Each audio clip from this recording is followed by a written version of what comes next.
What's going on, everybody? I am finally back from Adepticon, and although I will have a video about my experience there is so much Warhammer 40k stuff that has come out in the last week. The biggest of those announcements being the Adepticon Reveal itself.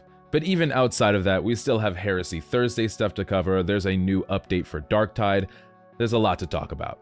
But I'm HoodGuard, and this is your Monday Warhammer wrap-up. Let's get into it.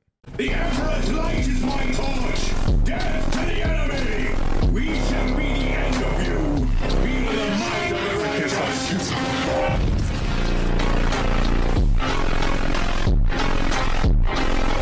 For the Emperor! Alright y'all, let's go ahead and hop right in it with the Darktide update. I myself have been in a little bit of a Tarkov hole lately, but I want to get back into Darktide and Space Marine too. And this new update just might be the push that I need. This update is called Nightmares and Visions, and it's a brand new wave-based game mode. This will all actually take place in the mind of a bound psyker, and you'll get some more narrative details about the bridge crew of the Morningstar. The Carnival update was great, but I think this one has the potential to bring a lot more people back into Darktide.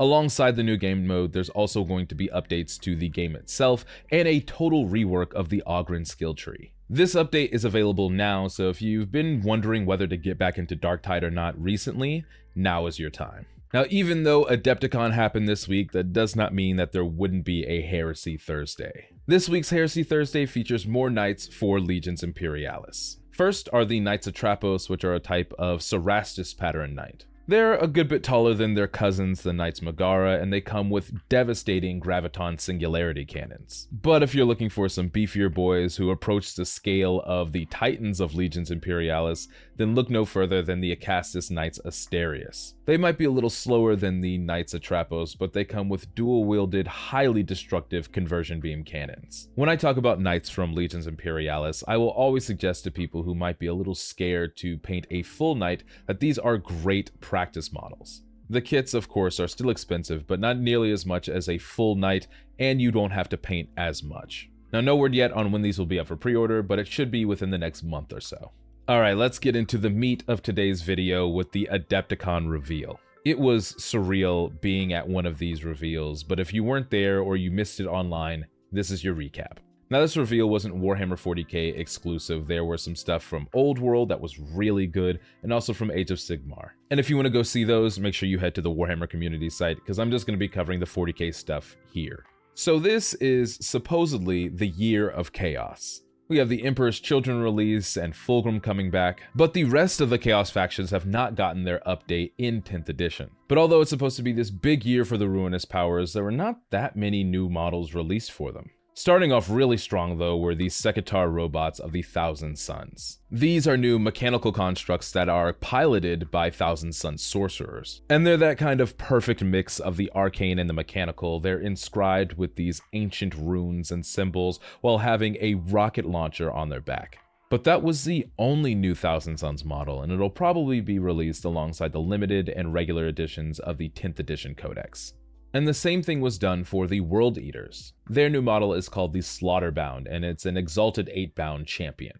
He is a powerful Khornate warrior whose arm has even been turned into a weapon itself. This new model will also probably be coming out with the new World Eaters 10th edition codexes, both the limited and regular editions. Now for the Death Guard, they didn't get any new models announced. The Lord of Poxes, which was kind of the centerpiece figure at this reveal, has already been announced. But they are getting a new army box, and it looks good because it actually comes with some vehicles in it as well. But that was about it for Chaos. Now continuing on with the 40k reveals, we have a brand new Crusade book coming, as well as a refresh of a certain model from a certain loyalist faction. The new and 4th Crusade book will be called Armageddon, and it'll feature a conflict between Angrons invading World Eaters on the planet of Armageddon and the defenders of this planet, the Grey Knights and the Space Wolves. Now, as much as I wish they would move on from these established wars like Armageddon and the Tyrannic Wars, I am happy to see this mash of unlikely allies against Angron's World Eaters. Revealed with this new Crusade book is the Grey Knights 10th edition codex. Now, a lot of us were expecting them to refresh the Grey Knights totally. They're small, they haven't gotten any Primaris upgrades, and they just don't fit in with the newer models. And unfortunately, we're going to have to continue to wait. The only model they ended up refreshing for the Sons of Titan was the Nemesis Dread Knight. Affectionately and maybe derogatorily referred to as the baby carrier, this is the kind of mech walker that's used by the Grey Knights. This new one, however, does seem more proportional, and it comes with a variety of weapons, including a flail and a mace. But I'm not sure what the holdup is in refreshing the Grey Knights. I get asked all the time whether the Grey Knights have acquired the Primaris technology or not. So this might be something that they're waiting to refresh when narratively that Primaris reinforcement comes to fruition. Whatever the case may be, I can say, at least as a Grey Knights fan, that I'm a little disappointed in that part of the reveal. No word on when it'll be released, but it is coming later and will be after all of Chaos's releases. Now, the biggest part of this presentation was absolutely the refresh of the Space Wolves. The Sons of Leman Russ are getting all new models, and they actually look really good. There's brand new Bloodclaws and Grey Hunters who use the Primaris technology, but also have some older pieces of armor that make them look unique. There are new units known as the Wolfguard Headtakers who come with their own Fenrisian wolf companions. There's also a new Wolfguard battle leader who acts as the field commander and has an awesome new dynamic pose. But my favorite new model out of all of these has to be the new Wolf Priest. Wolf Priests are a kind of combination between chaplain and apothecary and are central in the physical and spiritual health of the Space Wolves. But I absolutely love this model. From the fur coat to the wolf skull mask, it's all just very Fenrisian. Much like the Champions of Slaanesh box, it'll feature all of the new models, along with some data cards and the special edition of the new codex. And a lot of people have been speculating on what this means. Is Leman Russ coming back soon? Is the wolf time finally upon us? Well, luckily this set is coming out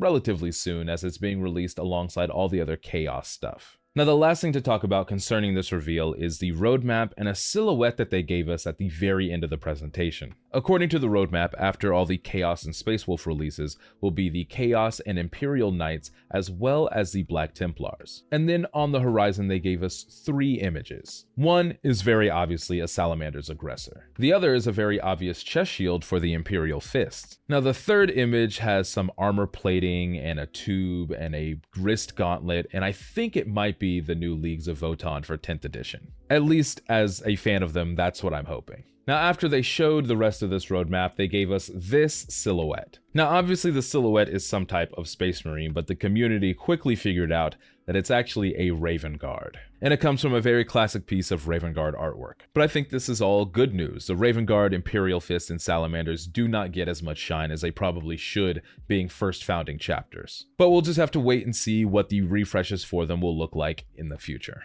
Alright, to end us out today, we have a brand new mini of the month. The last 40k mini of the month was the Fire Dragon Aspect Warrior, but this month, it's going to be a Krieg combat engineer. Being a combat engineer is one of the more dangerous roles that a Kriegsman could take on, but they do it anyway. You'll be able to pick this up starting on April 5th at any local Warhammer store, but make sure if you really want it, you go on that day. They will go fast. But alright, my friends, that is going to about do it for today's wrap up. Thank you guys always for watching. Make sure to leave any questions you might have in the comments below. Leave a like, hit that subscribe button, and I'll see you all in the next one.